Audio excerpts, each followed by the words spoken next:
레이디 가가라는 가수가 있습니다. 2012년에 아시아 투어를 기획하면서 첫 번째 나라로 한국을 지목하고 내한 공연을 하겠다라고 했습니다. 그때 많은 기독교 단체와 문화 단체가 레이디 가가의 공연을 반대했는데 그 이유가 워낙 선정적인 가사와 성적 퍼포먼스로 인해서 청소년에게 유해를 가할 수 있다라고 판단했기 때문이었습니다.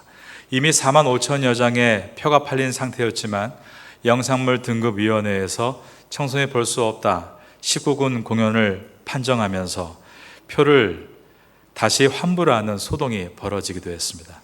이로 인해서 레이디 가가의 공연에 19군 판정을 내린 것이 적절했는가 모 방송사에서 토론을 했는데 토론자로 나온 사람 중에 동양대학교 교수 진중균 교수가 재미있는 발언을 한 것입니다. 기독교인들이 선정적인 이유로 레이디 가가의 공연을 19금으로 묶는다면 성경도 선정적인 책으로 19금으로 묶어야 한다라고 했습니다. 그리고 예를 든 것이 바로 오늘 본문인 에스겔서 16장이었던 것입니다. 오늘 본문의 시작인 에스겔서 16장 25절과 26절을 보겠습니다. 내가 높은 데를 모든 길 어귀에 쌓고 내 아름다움을 가증하게 하여 모든 지나가는 자에게 다리를 벌려 심히 음행하고 하체가 큰 내 이웃나라 애굽 사람과도 음행하되 심히 음란히 하여 내 진노를 사도다. 정말 읽기에도 낯이 뜨거울 만큼 외설스러운 내용이 아닐 수가 없습니다. 이 내용은 이스라엘 백성들이 하나님만을 섬기지 않고 다른 우상을 섬기고 하나님의 능력만을 의지하지 않고 다른 나라의 권력을 의지하고 있는 것을 영적인 것으로는 혼음이다, 간음하는 모습이다 비유로 하신 말씀입니다. 이스라엘 민족이 처음에 시작된 것은 아브라함이란 한 사람부터였습니다. 심지어 그는 자식이 없던 사람입니다. 그런데 그가 하나님만 섬기고 하나님만을 의지할 때 그는 자녀를 낳을 수 있었고 민족의 뿌리가 될 수 있었습니다. 이스라엘 민족은 처음에는 작은 가족이었습니다. 야곱의 가족 70명이 전부였던 것입니다. 그리고 그 작은 가족의 운명은 노예였습니다. 애굽에서 430년 동안 노예 생활을 했던 히브리인들이 바로 이스라엘 민족인 것입니다. 그 후에 이스라엘 민족은 광야로 나왔지만 광야에서 떠도는 유랑민 생활을 해야 했습니다. 그러나 그들이 그러한 상황에서도 하나님만 섬기고 하나님만을 의지했을 때 그 다음 세대 때 다윗과 솔로몬 때는 문명의 중심지인 저 동쪽의 메소포타미아부터 서쪽의 팔레스틴까지 전체 중동에서 가장 우수한 민족으로 일어날 수 있었습니다.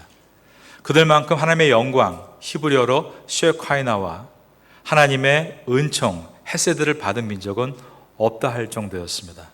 하지만 풍족함으로 게으름에 빠졌고 신앙적으로 나태해지기 시작하면서 하나님을 섬기는 대신에 우상을 섬기기 시작했고 하나님을 의지하는 대신 다른 나라의 권력을 의지하기를 시작했습니다. 이스라엘 사회 속에 죄악이 만연해졌고 더 이상 하나님 백성다운 모습을 그들 속에서 발견할 수 없게 됐던 것입니다. 하나님은 이러한 상태를 영적인 혼음이다, 간음이다 라고 말씀하고 있는 것입니다. 하나님만을 섬기는 민족이 우상을 섬기고 하나님만을 의지하던 민족이 다른 세상의 권력을 의지할 때의 결과는 멸망이었습니다. 이스라엘은 바벨론에게 역사적으로 3번의 침공을 받고 멸망당합니다. 그리고 나서 바벨론을 누르고 일어난 페르시아의 속국이 됩니다. 그 다음에 그리스가 등장했을 때 또 이어서 그리스의 속국이 되고 그리스를 이어서 일어난 로마의 속국이 됩니다. 예수님은 로마의 사형틀인 십자가에 달려 돌아가셨습니다. 그 로마는 주 70년에 티토스 장군이 이끄는 로마 군단을 보내서 이스라엘을 완전히 멸망시켜버립니다. 그리고 유대인들은 모두가 예루살렘을 떠나야 한다라는 법을 제정해서 유대인들은 다 떠나 나라 없는 유랑자들로 온 세계에 흩어져 살게 됐습니다.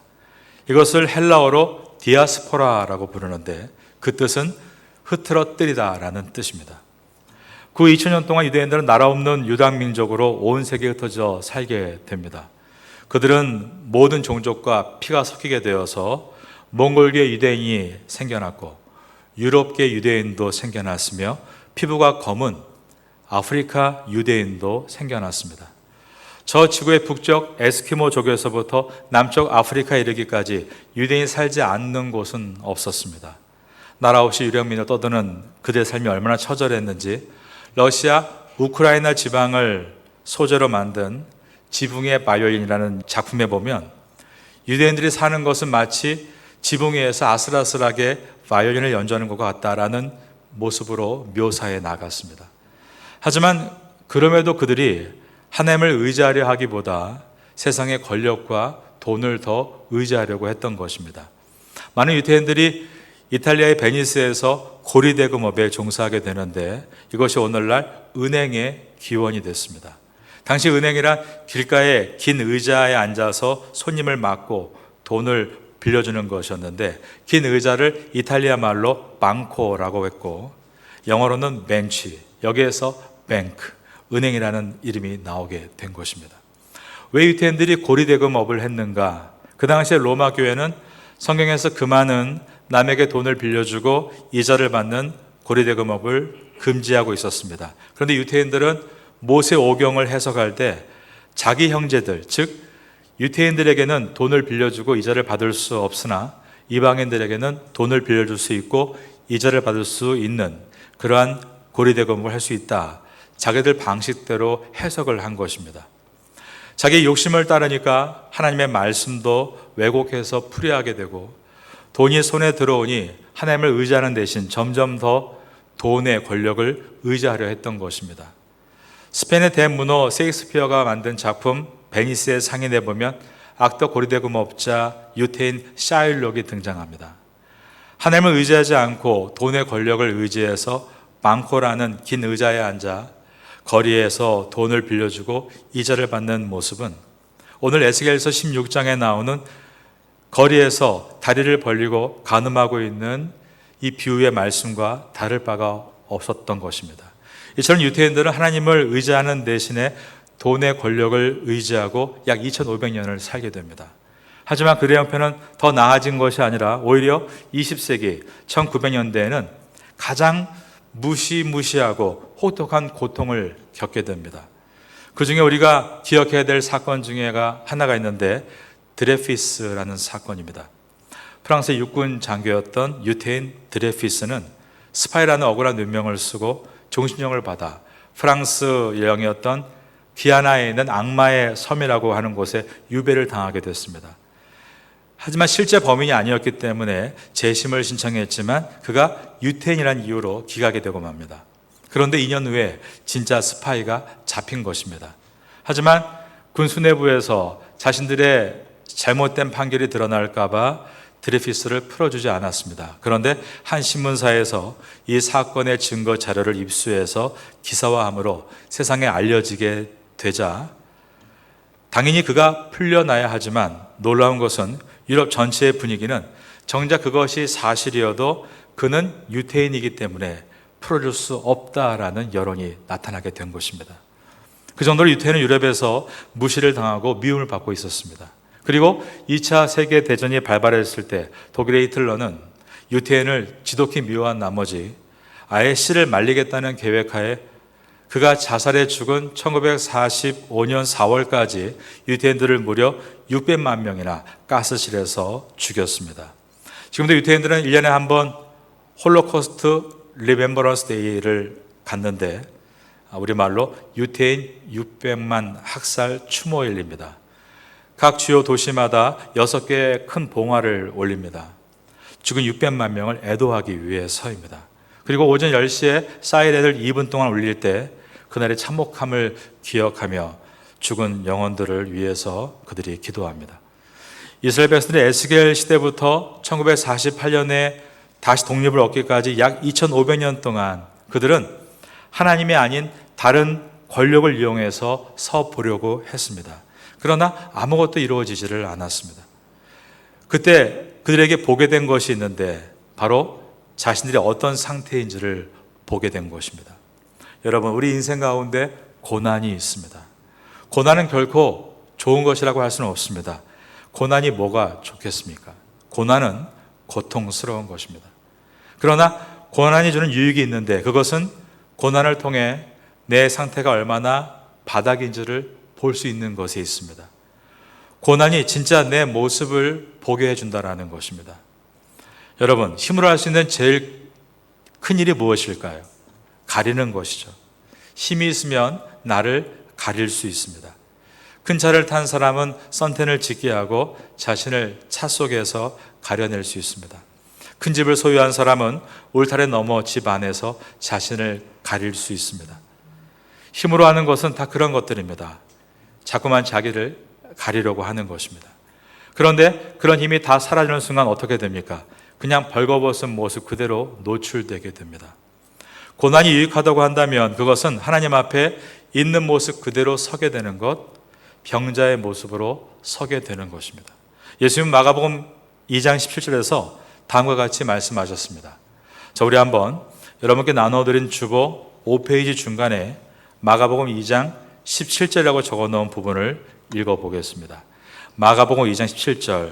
건강한 자에게는 의사가 쓸데없고 병든 자에게라야 쓸데있느니라. 나는 의인을 부르러 온 것이 아니요 죄인을 부르러 왔노라. 예수님께서 말씀했습니다. 여러분, 우리가 기도할 때 가장 큰 유익이 무엇일까요? 물론 사람들이 우리를 향해서 당신 참 거룩해 보입니다. 신앙이 있어 보입니다. 대단해 보입니다. 그러한 칭찬을 듣기도 하지만 기도의 진정한 유익은 그 기도 시간을 통해서 하나님 앞에 나를 발가 벗겨내는 시간이기 때문입니다. 나의 본 모습을 그대로 드러내는 시간이 기도의 시간인 것입니다.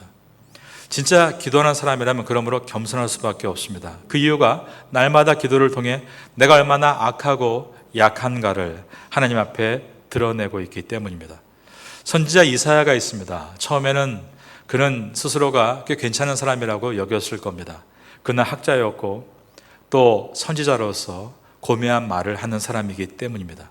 그런데 그가 하늘은 기도 가운데 깊은 기도 속에서 하나님의 임재를 경험했을 때 그는 그 영광 속에서 어떤 고백을 했는가? 이사야서 6장 5절에 보면 그때 내가 말하되 화로다 나여 망하게 되었도다.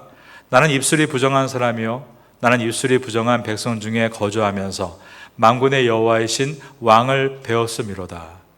자기가 말을 잘하는 사람이고 또 높은 수준의 말을 하는 사람이니까 다른 이보다 입술이 깨끗할 거라고 생각했습니다. 그런데 자신의 진짜 모습을 보자 입술이 너무나 더러워서 그는 말하기를 화로다 나여 망하게 되었도다. 나는 입술이 부정한 사람이요 입술이 부정한 백성 중에 거주하며 만군의 여호와이신 왕을 배웠음이라. 이렇게 탄식의 기도가 튀어나왔던 것입니다. 인터넷에서 사람의 손에 병균이 얼마가 있는가 현미경으로 찍은 사진을 본 경험이 있습니다. 정말 그 사진을 보고 나니까 한동안 악수를 할 수가 없었습니다. 콜로이드 현상이라고 하죠. 보통 때는 먼지가 보이지 않다가 강한 햇빛이 건물 안에 들어오면 이 안에 있는 빼곡한 먼지들이 보이는 현상입니다. 제가 지금도 어릴 적 한 기억이 마음속에 남아있는데 휴일 어느 늦은 아침에 어머니가 밥상을 들고 들어오시는데 방 안에 햇살에 비치는 그 강렬한 빛 때문에 밥상에 먼지가 빼곡하게 안고 있는 것을 제가 본 것입니다. 어린 마음에 속으로 이 밥을 먹어야 되나 말아야 되나 그러면서 망설였던 기억이 있습니다. 강한 햇빛이 비추면 먼지가 다 보입니다. 이것과 마찬가지로 하나님의 강한 빛, 말씀의 빛, 생명의 빛이 임하니까 우리의 허물이 다 드러나는 것입니다. 그래서 빛으로 오신 예수님께서 공생을 시작하시면서 처음에 하신 말씀은 이것이었습니다. 회개하라. repent. 회개는 돌이킨다는 뜻입니다.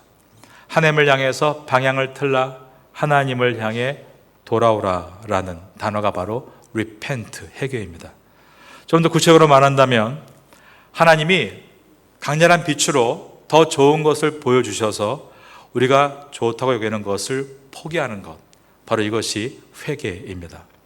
성경에 나와 있는 모든 사람들의 이야기는 더 좋은 것을 위해서 우리가 좋다고 여기는 것들을 버렸다라는 이야기입니다. 사도 바울은 빌립보서 3장 5절에서 나는 좋은 것 7가지를 가지고 있었다라고 합니다. 첫째가 나는 할례를 받았고, 둘째가 이스라엘 족속이고, 셋째가 나는 베냐민 집하고, 넷째가 나는 히브리인 중에 히브리인이며, 다섯째는 나는 율법으로는 바리새인이고, 여섯 번째로 열심으로는 교회를 박해했고, 일곱 번째로 율법의 의로는 흠이 없다라고 했습니다. 하지만 바울이 전하려고 하는 이 빌립보서의 요지는, 그러나 나는 예수를 믿고 구원을 얻게 된 이 좋은 것을 위해서 이 일곱 가지를 다 버린다라고 한 것입니다. 이것이 바울의 고백이었습니다. 아브라함도 하나님께서 더 좋은 것을 보여주셨을 때 사람들이 다 좋다고 하는 것들을 버렸습니다. 그가 살던 갈대아 우르는 메소포타미아 문명의 중심지였습니다. 그런데 그것을 버리고 하나님께서 약속하신 땅으로 가게 되는데, 그것은 하나님의 약속을 내가 가지고 있는 모든 것보다 더 귀하게 여겼다라는 의미인 것입니다. 모세도 하나님께서 더 좋은 것을 보여주셨을 때 사람들이 그렇게 흠모하고 좋아하는 것을 버렸습니다. 무엇을 버렸습니까? 그의 왕좌를 버렸습니다. 오늘 주보 5페이지 맨 아래에 히브리서 11장 24절에서 26절을 적어 놓았는데, 모세의 이야기입니다. 제가 히브리서 11장 24절과 25절을 읽으면 여러분은 주보 5페이지 아래에 있는 26절을 한번 읽어주시면 감사하겠습니다. 믿음으로 모세는 장성하여 바로의 공주의 아들이라 칭함을 받기를 거절하고, 도리어 하나님의 백성과 함께 고난받기를 잠시 죄악의 낙을 누리는 것보다 더 좋아하고, 그리스도를 위하여 받는 수모를 애굽의 모든 보화보다 더 큰 재물로 여겼으니 이는 상 주심을 바라봄이라. 왕좌의 자리, 당시 세계 최강의 국가였던 이집트의 왕자의 자리를 거절하고 도리어 하나님의 백성과 함께 고난받기를 잠시 죄악의 낙을 누리는 것보다 더 좋아했다라고 했습니다. 왜 그렇습니까? 히브리서 11장 26절 하반절에 이렇게 말씀합니다. 한번 저를 따라하겠습니다. 이는 상 주심을 바라봄이라. 하나님께서 보여주신 더 좋은 것을 보았기 때문에 사람들이 좋다고 하는 것들을 버릴 수 있었다는 것입니다. 예수님도 말씀하신 비유에서 밭에 감추인 보화를 발견한 사람, 그 비유 가운데 같은 말씀을 하십니다. 어떤 사람이 밭에서 땅을 파다가 뭔가를 발견하고는 자기의 재산을 다 팔아 그 밭을 산 것입니다. 왜 그랬을까요? 거기에서 좋은 것을 발견했기 때문이었습니다. 예수님은 이 비유를 통해 그 좋은 것은 하나님의 말씀, 구원의 복음이다라고 하셨습니다. 그래서 진정한 회개란 회개해야 된다 막 다그치고 그를 압박하는 것이 아니라 먼저 하나님께서 보여주시는 좋은 것을 봐야 합니다. 우린 그것을 은혜를 받았다라고 표현합니다. 주님이 그 어떤 것보다 나에게 주시는 그 위대한 은혜를 만났을 때 우리는 나머지 것들에 대해서 가볍게 여길 수 있고, 그리고 쉽게 그 죄를 털고 일어날 수 있게 되는 것입니다. 여러분, 오늘은 거룩한 주일입니다. 오늘 이 예배 가운데 주님께서 하늘의 은혜를 여러분께 주시기를 예수님의 이름으로 축원합니다. 여러분들 예수님 믿고 난 다음에 어떤 것을 버려보셨습니까? 베드로는 예수님 믿고 난 다음에 그물과 배를 버려두고 예수님을 따랐다라고 되어 있습니다. 야고보와 요한 형제는 마태복음 4장 22절에서 예수님께서 Follow me, 나를 따라라라고 말씀하자 배와 아버지의 유산을 다 버리고 따랐다라고 되어 있습니다. 여러분은 더 좋은 예수님을 위해서 어떤 것을 버려보신 적이 있으십니까? 우리는 좋은 것을 버리기는 고사하고 나쁜 것도 버리지 못하고 살 때가 있지는 않습니까? 성경에 나오는 신앙의 사람들은 좋은 것을 버렸는데 우리는 나쁜 습관도 못 버리고 망설이고 있을 때가 많은 것입니다. 돈과 섹스와 권력, 항상 좋지 않은 것들에 대해서 우리가 그것을 자유하지 못하고 움켜쥐고 있는 것은 더 좋은 주님의 은혜를 내가 경험하지 못할 때 일어나는 현상입니다. 그런데 돈과 섹스와 권력 외에 또 한 가지가 있는데 바로 루키즘입니다. 룩보다에다가 이즘을 넣어서 루키즘, 이 새로운 단어는 현재 옥스퍼드 영어 사전에 등록이 되어 있습니다. 우리말로 하면 외모지상주의입니다. 사람들이 얼마나 외모에 신경을 쓰고 살고 있는지 모릅니다. 외모가 연애에 그리고 취업에 승진에 지대한 영향을 미치고 있다라고 합니다. 실제로 우리나라에서 조사한 인사 담당자 543명의 조사를 보니까 94%가 인사를 할 때 외모를 본다라고 했고 외모가 채용에 영향을 준다라고 대답합니다. 외모가 인생의 성패에 영향을 주는가? 13살부터 43살까지 여성에게 물어보았을 때 68%가 그렇다라고 대답했고 78%가 나는 외모를 가꾸는데 나의 시간과 돈을 쓸 용의가 있다라고 대답했습니다. 한국 영화 중에 미녀는 괴로워라는 영화가 있는데요. 거기에 보면 미녀는 교통경찰이 딱지도 않답니다. 미국 헐리우드에서 신데렐라 영화를 처음 개봉했을 때 그 내용에 어떤 장면이 있습니까? 왕자가 숲에서 우연히 신데렐라를 보고 한눈에 반하는 장면이 나옵니다. 한눈에 반한다는 것은 무엇을 봤다는 뜻일까요? 외모를 봤다는 뜻이죠. 인격은 결코 한눈에 들어오지 않습니다. 성격도 더더욱 한눈에 들어오지 않는 것입니다. 그러므로 우리 크리스찬 청년들이 결혼을 준비할 때 한눈에 반한다는 것, 그러한 신비를 지향해야 합니다.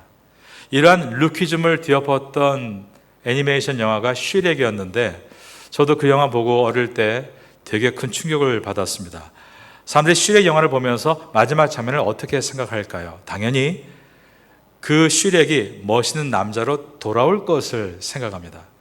지금까지 모든 동화는 그것을 해피엔딩이라고 말했기 때문입니다. 그런데 반대로 피오나 공주가 슈렉처럼 못생긴 모습으로 영화 끝이 납니다. 그리고 그 둘이 큰 엉덩이를 흔들면서 팔짱을 끼고 행복하게 걸어가는 뒷모습이 영화의 엔딩입니다. 처음에 영화를 봤을 때 사람들은 충격적이고 당황스러워했습니다. 그런데 시간이 지나고 나니까 동화의 새로운 문이 열렸다. 즉 루키즘에 대해서 강하게 저항한 것입니다. 성숙한 인격의 옷을 입지 않고 따뜻한 사랑의 옷을 입지 않고 외모 지상주의의 화려한 카라를 두르고 있으면서 내가 화려하고 뛰어나다라고 하는 것은 스스로가 얼마나 벌거벗은지를 모르고 있는 모습입니다. 오늘 제목과 같이 부끄러움을 알아야 우리는 옷을 입을 수 있는 것입니다. 이스라엘 백성이 완전히 바닥을 드러내게 되었습니다. 홀로코스트, 그들이 마지막 살인 가스실에서 한 동네 모든 주민들 남녀노소 할 것 없이 다 옷을 벗고 그 안에서 죽어갑니다. 영화 신들러 리스트에 보면은 한 여자아이가 계속 칼라로 움직이죠. 흑백 영화 속에서.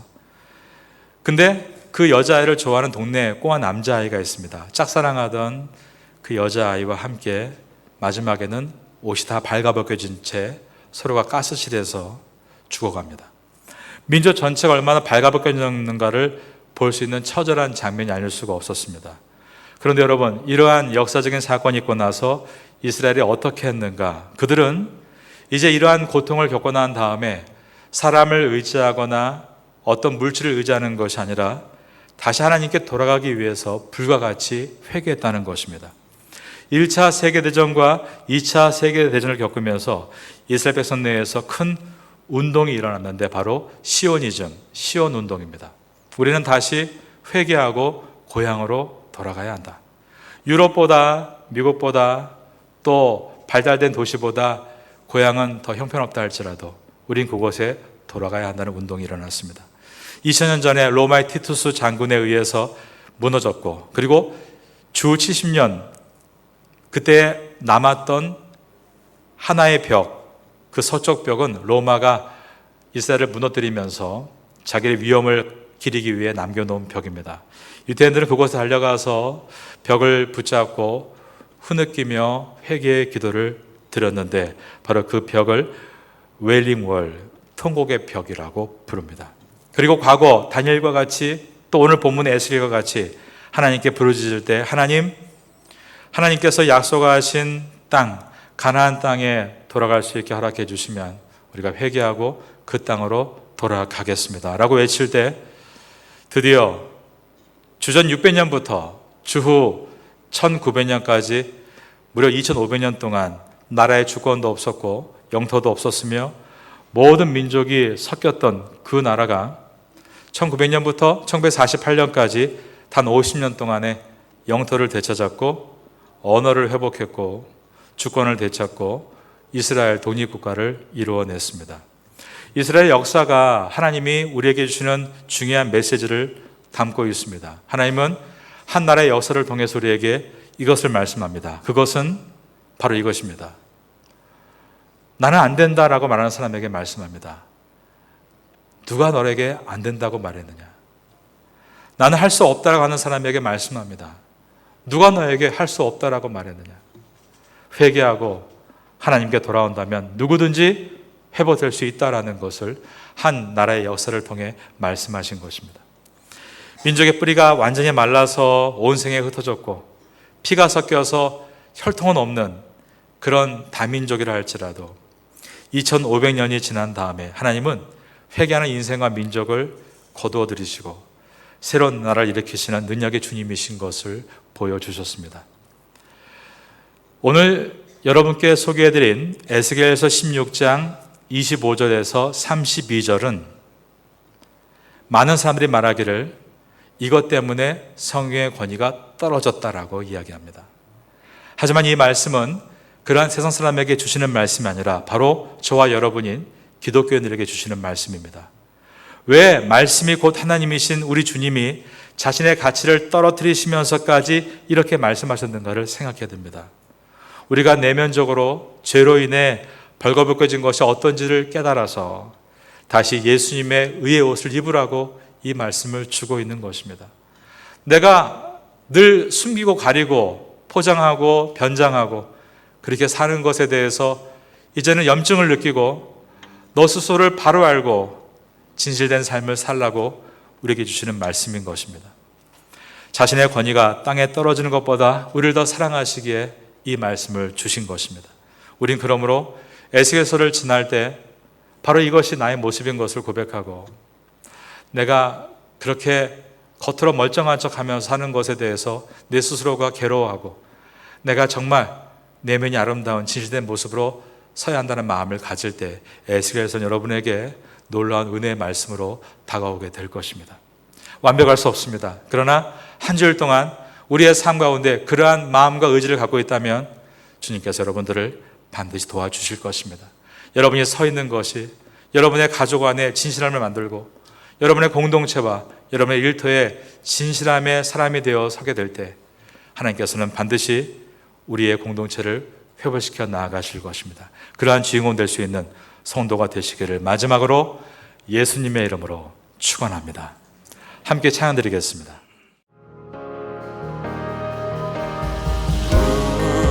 우리 주는 위대하며 능력이 많으시도다. 그의 지혜에 무궁하며 인자는 영원하도다. 상한 자들 고치시며 상처